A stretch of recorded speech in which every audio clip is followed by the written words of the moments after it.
Hello friends, मैं इंद्राज गोचर और आपका हमारे लीडर्स मैथ्स में स्वागत है। और आज अपन पढ़ेंगे लाभ और हानि। सबसे पहले क्रय मूल्य कॉस्ट प्राइस, जिसमें अपन किसी वस्तु को खरीदते हैं जितने रुपए में। विक्रय मूल्य सेलिंग प्राइस एसपी, जैसे अपन कितने रुपए में बेच रहे हैं वस्तु को। और अंकित मूल्य, जिससे उस पर वस्तु पे कितना रुपये अंकित है। तो मेन तो अपने सबसे पहले देखेंगे अपन लाभ। लाभ कब मिलेगा अपन को? जब विक्रय मूल्य ज़्यादा रहेगा। और हानि कब होगी अपन को?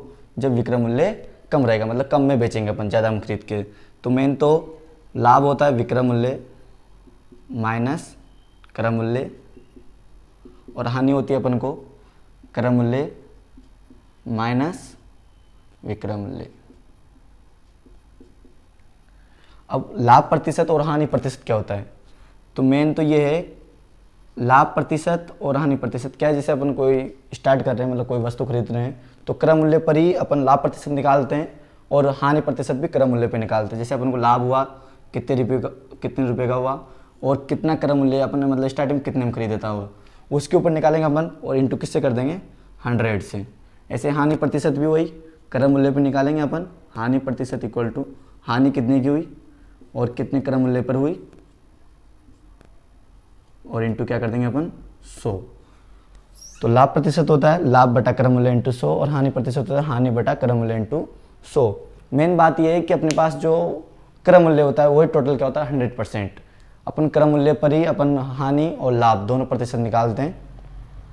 अब मेन बात यह है कि जैसे अपन को पता है कि 10% की हानि हो रही है या 10% का लाभ हो रहा है, तो जो क्रय मूल्य से ना उसी से अपन 10% आगे जा रहे हैं, लाभ हो रहा है तो। और यदि 10% की हानि हो रही है तो अपन 10% पीछे आ रहे हैं। तो ध्यान से देखने की कोशिश करना। जैसे कि आपको किसी नंबर्स का पता है कि 10% इतना है, या 20% इतना है, या 50% इतना है। जैसे किसी नंबर्स का आपको पता है कि 10% कितना है? 250 है। किसी नंबर का 10% कितना है? 250। अब जैसे 10% पता है अपन को, और अपन को जैसे 20%, 30%, 50% कितना परसेंट अपन फाइंड करना रहे, जैसे ज्ञात करना रहे। तो जैसे फर्स्ट में तो अपन क्या निकालेंगे? इसका 1%। 1% मतलब 250 को अपन किससे डिवाइड कर देंगे? 10 से। ये 250 कितना प्रतिशत था? 10%। 10 का भाग गया तो कितना बन गया? 1%। अब अपन को जैसे ज़्यादा निकालना है, जैसे मान लो अपन को निकालना है 90%। 90% निकालना है तो इसको किससे मल्टीप्लाई कर देंगे अपन? 90 से मल्टीप्लाई कर देंगे। आया समझ में? अब 10 से 10 कट हो गया तो 9 पंजे 45, 9 दूनी 18, 18 और 4 22, कितना हो गया? 2250। अब जैसे अपन को वही वैल्यू फाइंड करनी है, तो वो वैल्यू पूरी वैल्यू कितनी रहती है? 100%। तो अपन को 250 तो कितना है? ये 10% था, तो मैंने 10 से डिवाइड किया, और तो ये कितना बन गया? 1%। 1% इसको मैं 100 से मल्टीप्लाई करूँगा तो ये कितना बन जाएगा? 100%। तो ये 100 जीरो कट हो गया, और इससे मल्टीप्लाई करेंगे 10 से तो कितना आ गया? 2500। मतलब वो जो वैल्यू थी 100% वो थी 2500। इसका जैसे अपन 10% पता था तो कितना बनता है वो? 250। अपन को 90% पूछा है तो अपन 90% कैलकुलेट कर लिया। और अब जैसे कि अपन कितना कैलकुलेट कर सकते हैं, बट जैसे आप ये ध्यान रखना कि 10% पता है अपन को 250 है। अब इससे अपन को एनी परसेंट निकालना है। जैसे मेरे को 110% निकालना है। कितना निकालना है? 110%। 10% कितना है? 250। तो 250 में पहले अपन को पता है ये कितना परसेंट वैल्यू है? ये 10% है। तो फर्स्ट में जितना है उससे तो इसको क्या करेंगे? डिवाइड करेंगे। और निकालना कितना है उससे क्या करेंगे? अपन इंटू करेंगे हमेशा ही। 25 से मल्टीप्लाई करेंगे तो 2750, 2750। अब अपन क्वेश्चंस देखते हैं एक अच्छे से। एक क्वेश्चन देखिए, एक साइकिल को 5000 में खरीद कर 5500 में बेचने पर लाभ प्रतिशत ज्ञात करो। अब मेन बात है कि 5000 में खरीदा है और 5500 में बेचा है, तो अपने यहाँ पे आप जनरली देख पा रहे होंगे कि 500 का लाभ हो रहा है। लाभ कितने को हो रहा है? 500 का। अब यदि अपन से लाभ प्रतिशत पूछा है तो लाभ प्रतिशत का फॉर्मूला क्या होता है? लाभ प्रतिशत इक्वल होता है लाभ अपॉन क्रय मूल्य। अपन क्या है? लाभ प्रतिशत और हानि प्रतिशत क्रय मूल्य पर निकालते हैं, और किससे मल्टीप्लाई कर देते हैं? 100 से। तो 500 तो लाभ है अपने पास, और किस पे हो रहा है? 5000 पे लाभ हो रहा है अपना, और इंटू किससे कर देंगे? 100 से। तो 102030, 102030। तो अपने पास कितना लाभ हो रहा है? सॉरी, और 5 से 5 कट कर देंगे तो कितना हो जाएगा? 10% अपने क्या होगा? लाभ होगा। मतलब जैसे 5000 का जो 10% बनता है वो कितना बनता है? 500 बनता है। तो अपनी लाभ कितना हो रहा है? 500 का। अब वैसे एक क्वेश्चन देखिए, किसी वस्तु को 1100 में बेचने पर 10% का लाभ हो तो वस्तु का क्रय मूल्य ज्ञात करो। मतलब अपन बेच रहे हैं, ध्यान से देखना, जो क्रय मूल्य है और जो विक्रय मूल्य है, तो ये बेचने वाला है 1100 रुपये। कितना है? 1100। अब अपन क्रय मूल्य से बेच रहे हैं तो अपन क्या हो रहा है, 10% का लाभ हो रहा है। इट मीन्स जो अपन बेच रहे हैं उसको 100% तो क्रय मूल्य रहता है, 100% कितना रहता है, क्रय मूल्य। अब अपन विक्रय मूल्य बेच रहे हैं 10% लाभ पर, तो ये वाला जो वैल्यू बनेगा ये कितना बनेगा, 110%। कितना बनेगा, 110%।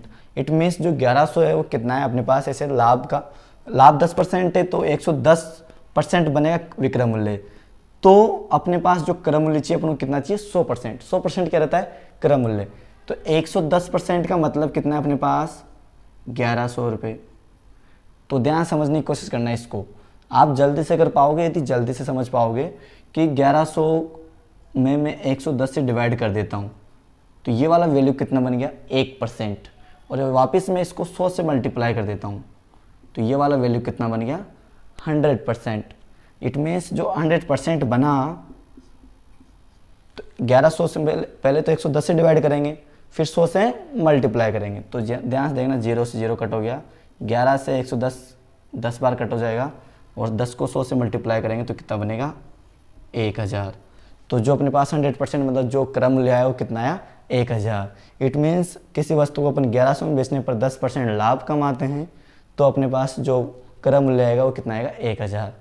एक और क्वेश्चन देखिए, किसी वस्तु को 1350 में बेचने पर 10% की हानि होती है तो वस्तु को कितने रुपए में बेचा जाए जिससे 20% लाभ हो, और क्रय मूल्य भी ज्ञात कीजिए।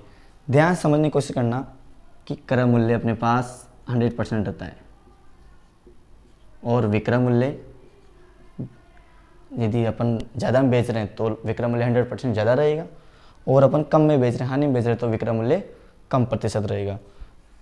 तो ध्यान से देखना, अपन कितने में बेच रहे हैं उसको, 1350 रुपये में। अब समझने की कोशिश करना, ये तो कितना रहता है, 100% विक्रय मूल्य। अब यहाँ से अपन क्या कर रहे हैं, 10% की हानि होती है, मतलब अपन के क्या हो रहा है, लॉस हो रहा है 10% का। 10% का लॉस हो रहा है। इट मीन्स ये वाला वैल्यू कितना में बेचा अपन ने, 90% में। मतलब जो 1350 है वो कितना है अपने पास, 90%। जब ये 1350 90% है, समझने की कोशिश करना है इसको। यदि मैं इसको 1350 को 90 से डिवाइड कर दूंगा मैं, इट मीन्स जो 1350 हो कितना, 90%, क्योंकि अपन ने 10% हानि पर बेची है। तो 90% यदि मैं 90 से डिवाइड कर दिया तो ये वाला कितना बन गया, 1% वैल्यू। अब अपन को कितना चाहिए, 20% लाभ हो। 20% लाभ हो मतलब अपन इसको कितने में बेचें, 100% से अपन को 20% लाभ हो तो अपन को कितना चाहिए, अपन को 120%। इट मीन्स इस वाले वैल्यू को मैं किससे मल्टीप्लाई कर दूंगा, 120 से। तो ध्यान से देखना, 0 से 0 कट, 9 से कट करेंगे अपन तो कितना हो जाएगा, 15 टाइम। और 12 को 15 से मल्टीप्लाई करूँगा तो कितना बनेगा, 180, और एक 0 का 0, तो कितना आ जाएगा, 1800। इट मीन्स यदि अपन वस्तु को 1800 में बेचेंगे तो अपन को क्या होगा, 20% लाभ होगा। और यदि अपन क्या ज्ञात कराओ, क्रय मूल्य। क्रय मूल्य ज्ञात करवाए तो यहाँ पे अपन किससे मल्टीप्लाई करेंगे, 120 की जगह 100 से, क्योंकि क्रय मूल्य क्या होता है, 100%। तो यदि मैं इसी को यहाँ पे इधर 100 से मल्टीप्लाई करता, समझने की कोशिश करना, 1350 को 90 से डिवाइड करके 100 से मल्टीप्लाई करता तो समझो 1 0 से 1 0 कट, और 9 से कितना हो गया, 15 टाइम, तो 15 0 0, तो कितना आएगा इसका क्रय मूल्य, क्रय मूल्य कितना आ जाएगा अपने पास यहाँ पर, 1500 रुपये। इट मीन्स किसी वस्तु को 1350 में बेचने पर तो 10% की हानि होती है, तो ये कितना है, 90%। और 1500 में बेचने पर वो क्या है, क्रय मूल्य, कोई लाभ और कोई हानि नहीं है। और 1800 में बेचने पर कितना रहेगा अपने पास, 20% लाभ रहेगा। एक क्वेश्चन और देखिए आप, किसी वस्तु को बेचने पर 10% की हानि होती है। यदि वस्तु को 120 रुपये में अधिक में बेचा जाए तो 10% का लाभ होता है, तो वस्तु का क्रय मूल्य ज्ञात करो। मतलब ध्यान समझने की कोशिश करना, अपन जैसे कि किसी वस्तु को बेच रहे हैं, स्टार्टिंग में जैसे क्रय मूल्य कितना होता है, 100%। अब उसको बेच रहे हैं अपन, 10% की हानि हो रही है, इट मीन्स अपन उसको 90% में बेच रहे हैं। अब यदि उस वस्तु को 120 रुपये में अधिक में बेचा जाए, मतलब अपन तो उसमें कितना होगा, 10% का लाभ होगा। इट मीन्स अपन उसको 110% में बेच रहे हैं, तो कितना अधिक हो रहा है, मतलब 120 रुपये हो रहा है। कितना हो रहा है, 120 रुपये। मतलब यहाँ पर ध्यान से देखिए, फर्स्ट में अपन क्या कर रहे थे, 10% की हानि पर बेच रहे थे, और अब अपन 10% के लाभ पर बेच रहे हैं। तो इट मीन्स जो अधिक हुआ वो कितना हुआ, 120 रुपये अधिक हुआ, और परसेंटेज कितना अधिक हुआ, 20% अधिक हुआ। इट मीन्स 20% का वैल्यू कितना है अपने को, 120। तो ध्यान से देखिए, 1% का वैल्यू कितना जाएगा, 6। तो 100% का वैल्यू कितना जाएगा, 100, मतलब 600 रुपये। ये तो क्रय मूल्य हो गया। और यदि अपन उससे 10% लाभ वाली बात करेगा तो अपन 110% निकाल लेंगे, और यदि 10% आने वाली स्टार्टिंग वाली विक्रय मूल्य की बात करेगा तो अपन 90% निकाल लेंगे। उसी टाइप से एक और क्वेश्चन देखिए, एक व्यक्ति 2 कुर्सियों को 1200 में बेचता है। बेचने वाली बात है यहाँ पर, यदि उसे एक कुर्सी पर 20% का लाभ होता है तथा दूसरी कुर्सी पर 20% की हानि होती है, तो उसका कुल लाभ या हानि प्रतिशत ज्ञात करो। ध्यान से देखिए इसको, जब भी 2 चीज़ों का विक्रय मूल्य सेम हो और एक पर हानि और एक पर लाभ हो, या दोनों पर लाभ हो या दोनों पर हानि हो, तो उसका फॉर्मूला डायरेक्ट याद रखना। मतलब यहाँ पर विक्रय मूल्य सेम होना चाहिए, ये नोटिस याद रखना हमेशा कि विक्रय मूल्य सेम रहेगा। तो जैसे अपन लाभ को प्लस से रिप्रेजेंट करें, जैसे कि लाभ प्लस X% हो रहा है और हानि Y मतलब नेगेटिव से रिप्रेजेंट करें, हानि Y नेगेटिव मतलब Y% हो रही है, तो इसका जो टोटल निकल के आता है वो कितना प्रतिशत हानि या लाभ रहता है, तो समझने की कोशिश करना। जैसे प्लस वाले को तो प्लस में लिखेंगे, और जैसे यहाँ पर x plus y plus XY divide by 100। It means यहाँ पर यदि हानि है तो y का वैल्यू नेगेटिव में रखेंगे अपन। तो समझने की कोशिश करना, 20% हानि और 20% लाभ, यानी कि 20% हानि लाभ है तो इसको प्लस में रखेंगे, 20% हानि है तो इसको नेगेटिव में रखेंगे, प्लस ये 20 और नेगेटिव 20, ये तो लाभ है और ये हानि है, डिवाइड बाई 100। तो यहाँ पे समझने की कोशिश करना, 20 से 20 तो खत्म हो जाएगा, यहाँ पे कितना बचेगा, negative 400 divide by 100। It means 4, negative 400। मतलब ये नेगेटिव में आया, इट मीन्स क्या हो रही है, उसको हानि हो रही है। और कितने प्रतिशत की हो रही है, 4% की हानि हो रही है। ध्यान से देखिए, CP का मतलब होता है कॉस्ट प्राइस, मतलब जो अपने खरीदी है। MP का मतलब होता है मार्केट प्राइस, जो अपन उस पर अंकित कर दिए। फिर अपन उसको बेच रहे हैं तो उस पर अपन जैसे डिस्काउंट दे रहे हैं, या फिर उस पर फिर जैसे कि डिस्काउंट देने के बाद फिर जैसे अपन उसको बेच रहे हैं तो बेचने वाली प्राइस होती है सेलिंग प्राइस। तो अपने जो डिस्काउंट दिया है और डिस्काउंट देने के बाद उसकी सेलिंग प्राइस क्या हो जाएगी, कम हो जाएगी। कम होने के बाद पर फिर भी अपन जब उसको बेच रहे हैं तो अपन वो लाभ हो रहा है या कॉस्ट प्राइस से देखेंगे वो, या फिर हानि हो रही है वो किससे देखेंगे अपन, कॉस्ट प्राइस से, ना कि MP मतलब मार्केट प्राइस से, अंकित मूल्य से नहीं देखेंगे। लाभ और हानि कॉस्ट प्राइस से ही देखेंगे हमेशा। तो इसी टाइप पे एक क्वेश्चन देखिए, एक दुकानदार वस्तु के अंकित मूल्य पर 10% छूट देकर 8% लाभ कमाता है। तो वस्तु का यदि क्रय मूल्य कितना है, 1000 हो, तो वस्तु का अंकित मूल्य ज्ञात कीजिए। अब समझने की कोशिश करना है इसको। जैसे अपने यहाँ पर वस्तु का क्रय मूल्य कितना है, 1000। अब वो कितना प्रतिशत लाभ कमा रहा है, यहाँ पर 8% लाभ कमा रहा है। तो मतलब सेलिंग प्राइस 8% बढ़ा कर ही बताएंगे अपन। तो 8000 का 8% होता है 80। कितना होता है, 8000 का 8% 80। तो उसने वो कितने में बेची, 1080 में। इसको समझने की कोशिश करना, 8% लाभ कमाया उसने, तो उसने कितने में बेची, वो 1080 में। अब ध्यान से देखना, वो मार्केट प्राइस पे कितना दे रहा है, 10% डिस्काउंट दे रहा है। इट मीन्स जो उसने बेचा वो मार्केट प्राइस है और एक सेलिंग प्राइस है। तो उसने मार्केट प्राइस में 10% डिस्काउंट दिया है, 10% डिस्काउंट दिया है।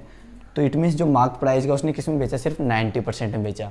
मतलब ये जो मार्केट प्राइस है इसका इसने 90% में सेल किया उसको, मार्केट प्राइस का। तो मार्केट प्राइस का 90% कितना बना अपने पास, 1080। तो 1080 को यदि अपन 100% निकालेंगे तो इसमें 90 से तो डिवाइड कर देंगे और 100 से मल्टीप्लाई कर देंगे। यहाँ से कट करने पर ये 12 टाइम, तो ये कितना हो जाएगा, 1200। तो ये मार्केट प्राइस कितना आ गया, 1200। इट मीन्स एक बार और समझिए इसको, 1008% अपने पहले लाभ कर लिया, तो उसने 1080 में बेचा। परंतु जो मार्केट प्राइस था उसका 10% डिस्काउंट है, ये 1080। मार्केट प्राइस का 10% डिस्काउंट कितना है, 1080 है। तो और वैल्यू कितनी बनेगी मार्क प्राइस की, इसमें 90 से तो डिवाइड कर देंगे और 100 से मल्टीप्लाई कर देंगे तो मार्क प्राइस बनेगी 1200, मतलब उस पर कितना अंकित मूल्य था 1200 रुपये। ध्यान से देखिए एक और मेथड, जैसे क्वेश्चन वही है, आपको इसमें कुछ नहीं करना, जैसे वो तो समझ में आएगा, वैसी की तरह एक और मेथड है, जैसे 90% अंकित मूल्य पे कितना है 90% छूट दे रहा है, सॉरी 10%। कैसे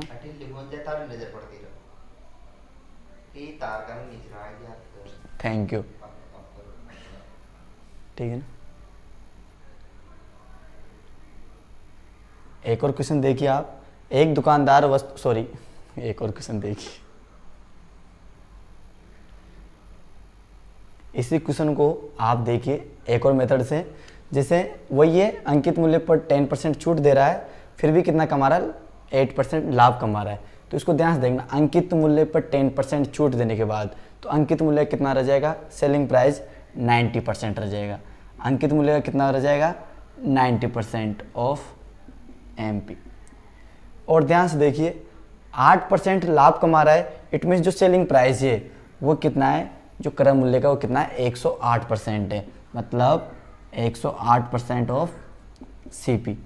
और यही क्या है MP का 90% और SP का SP जो है CP का 108%, इट मीन्स दोनों SP है तो दोनों क्या रहेंगे इक्वल, मतलब 90% MP इक्वल टू 108% CP। ध्यान से देखिए 90% से परसेंट कट जाएगा, 90 और 108 दोनों को अपन काट देंगे, अपन यहाँ पे 9 से काट देंगे तो 10 टाइम और ये 12 टाइम। तो ध्यान से देखिए MP इक्वल टू 12/10 और CP का वैल्यू कितना है अपने पास यहाँ पे 1000, तो 1000 से कट हो जाएगा, कितना बनेगा 1200। इट मीन्स जो मार्केट प्राइस है वो कितनी रहेगी 1200। अगर आपको वीडियो अच्छी लगी तो वीडियो को लाइक कीजिए, शेयर कीजिए और हमारे चैनल को सब्सक्राइब कीजिए, साथ में बेल आइकन को क्लिक कीजिए जिससे आपको हमारे नई वीडियो की नोटिफिकेशन मिलती रहेगी। Thank you.